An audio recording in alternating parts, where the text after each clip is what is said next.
So today we're going to be talking about how we're going to go ahead and fix this issue here with the 2003 Mazda Protégé. This goes on any 2003 Mazda Protégé or any Protégé from 1999 to 2003. They all have this issue where they will have certain speeds and certain speeds will not work.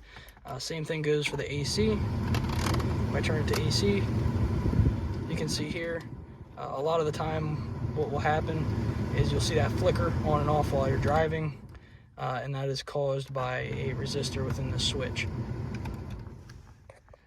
So these are the tools you're going to need here. This is a 14 millimeter wrench or socket on an extension with a snap-on flex head ratchet. It's a 1/4 inch. It's all the more you'll need. It's only plastic.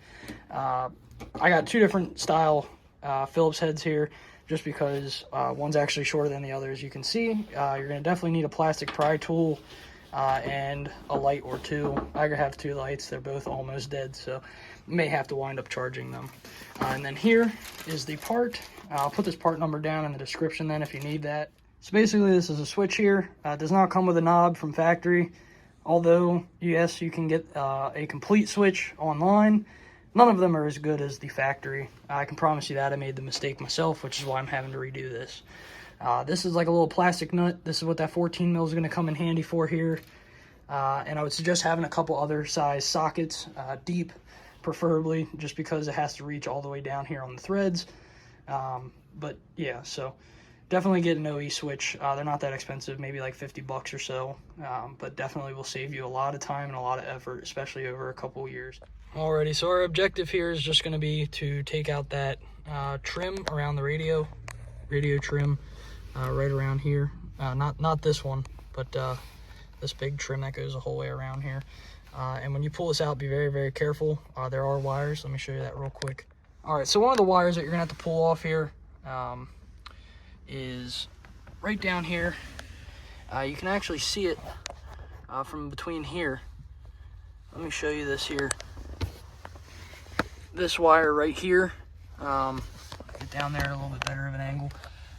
You can see here that there's like a little bit of a push tab here, and then this wire here is held on by this clip. All you're gonna have to do is pull that back, as I'm doing right now, and then simply push up with it. And then for this, just go ahead and push down on this little tab here, and off comes the wire. Alrighty, so then here inside of the glove compartment, you will have to take your glove box out. This is just for the unit chip that I have for my car. It's actually a plug and play system, piggyback system for these 2003 Mazda Protégés for the speeds. But as you can see, there's another clip back there and another wire holder there. This is what controls your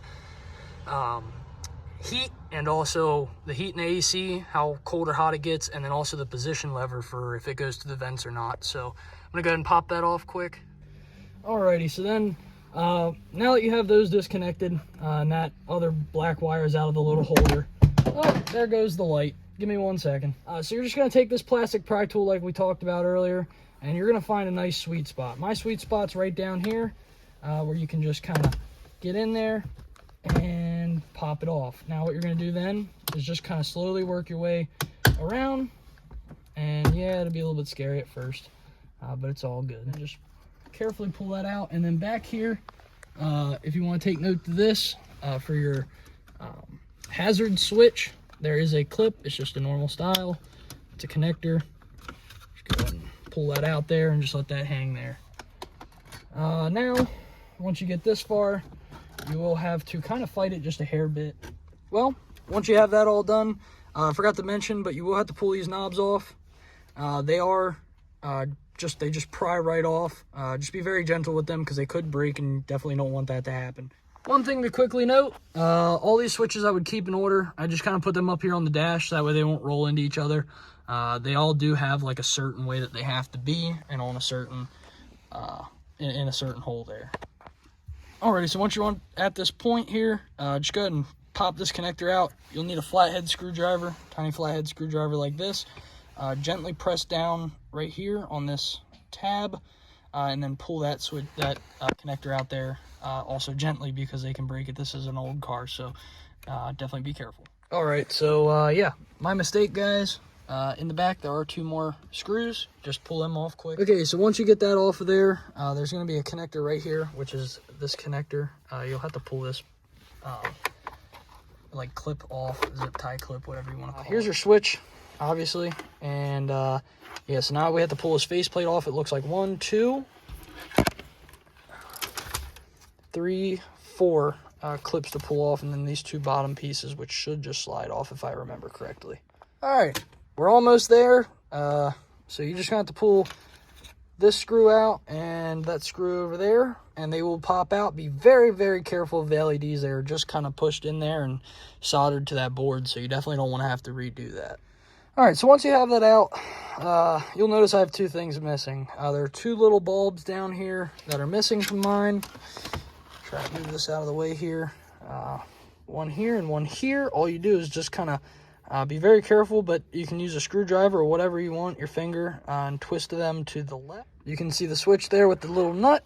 This is the old one. I'm going to go ahead and pull this thing out. Like I said, this one's actually already loose, so I'll show you a little trick to keep them nice and tight then. Alrighty, so here is my little trick here. This is how I'm actually going to keep the nut nice and secured onto these threads here. Alrighty, so all you're going to do here is you're just going to take your thread locker. Definitely only use blue and only use a very tad bit of it. This stuff is not really meant for plastic, but I had bad luck with the last switch that I put in, so here we are. Just a little drop right there on the threads. That will be enough. Alrighty, so we went ahead and made a trip down to the local parts store for the 2 little bulbs that go in there, obviously. And I mean, they are tiny, man. Let me show you this. Look at that. Extremely small. This is the number for them, a 2723. Had to kind of eyeball match it, so it's all good. Alrighty, new switch is in. Let the Loctite sit for just a couple minutes to kind of set up a little bit. And I did make sure it's pretty tight. Just be very, very careful. They are plastic threads, so they can strip out very easily, and you definitely don't want to do that. Alrighty, so the only thing left to do here is test it out. Let's go ahead and pop the keys in the ignition. Oh, steering wheel's locked. Alrighty. There we go. And 1. I can hear it running. 2. 3.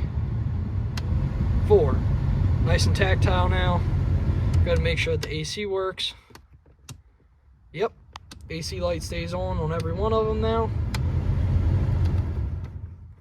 And that's problem solved. Alrighty, so hopefully you guys can hear me all right. I did shoot this video about a month ago, and basically all I wanted to show you guys was just how to put the switch in. I wound up showing you guys about the bulbs and what size the bulbs are.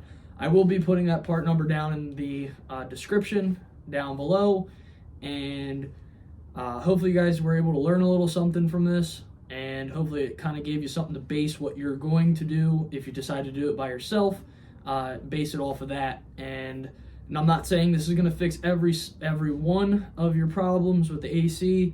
There might be multiple. I know they sell a wiring kit online for these cars for the AC, but in most instances it is best just to go ahead and get a new switch. And like I said, I highly recommend the OE brand, just for the fact that they are a lot better. The car is 20 years old. It just went out not too long ago, and here we are 20 years later. The switch was still working, just went bad. I'm definitely choosing the OE switch over an aftermarket switch that, like in my case, only worked for about a week.